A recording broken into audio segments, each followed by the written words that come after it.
যে ফুল আপনারা এখানে ফুটান, এই ফুলটি সমাজে ফুটান। আমরা আপনাদের সহযোগী শক্তি হিসেবে সবসময় কাজ করি। আমরা আপনাদের পাশে আছি।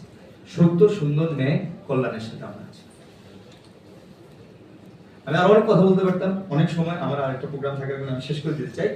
ফুল দিয়ে শেষ করতে চাই। অনেকগুলো কথা ছিল, অনেক সুন্দর সুন্দর অনেক কথা, ফুলঝুরি ছড়ানোর কথা ছিল, কিন্তু আজকে প্রথম দিনে আর এত ভারে বারাক্রান্ত করতে চাই না আপনাদের।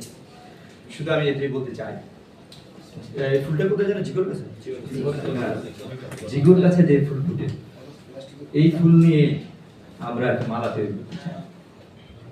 সেই ফুলের মালাটি এমন হবে যেখানে সাংবাদিক, পুলিশ ভাইয়েরা ওই মালা প্রত্যেকটা ফুল হবে একজন সাংবাদিক, একজন পুলিশ। সেই যে মালাটি আমরা গাঁথতে চাই, এই মালার প্রত্যেকটি ফুল হবে আমার সাংবাদিক ভাইয়েরা এবং পুলিশ সদস্য মিলে। ওই মালার একটি ফুলও নষ্ট হোক, দুর্গন্ধযুক্ত হোক, এটা আমরা চাই না। যদি ওই মালার একটি ফুলও, সেটা সাংবাদিক হোক, পুলিশ হোক, যে হোক, যদি দুর্গন্ধযুক্ত হয়, যদি নষ্ট হয়, তাহলে পুরো মালার সৌন্দর্যে হানি হবে, নষ্ট হবে। ঠিক না? আমি এটা চাই। আমরা কি একটা মালা তৈরি করতে পারবো?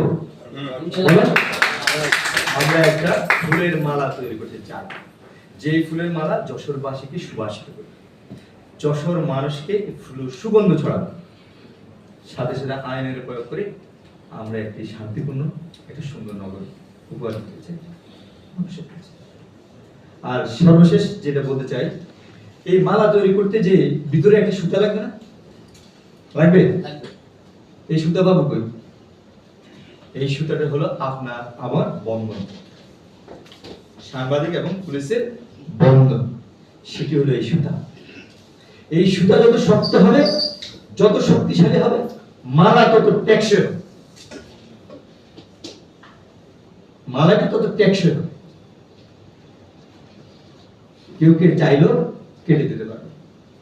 আপনার আমার সম্পর্কটি সেরকম টেকসই সম্পর্ক হবে। সেই যে বাঁধন, এটা অটুট, অম্লান, অক্ষয় থাকবে। এটা শুধু আজকে থেকে যাত্রা শুরু হলো, সারা জীবন যেখানে থাকি, যখন যেখানে যে যে অবস্থায় থাকি, সবসময় ভালোর সাথে আমি এই প্রত্যাশা। আমার মনে হয় এর চেয়ে বেশি আর কথা বললে অনেক বেশি হবে। পরিশেষে আমরা একটু আপনার গতকালকে অ্যাডভান্সের একটু ও আচ্ছা, আচ্ছা, এটা বলবো। গতকালকে আপনারা যারা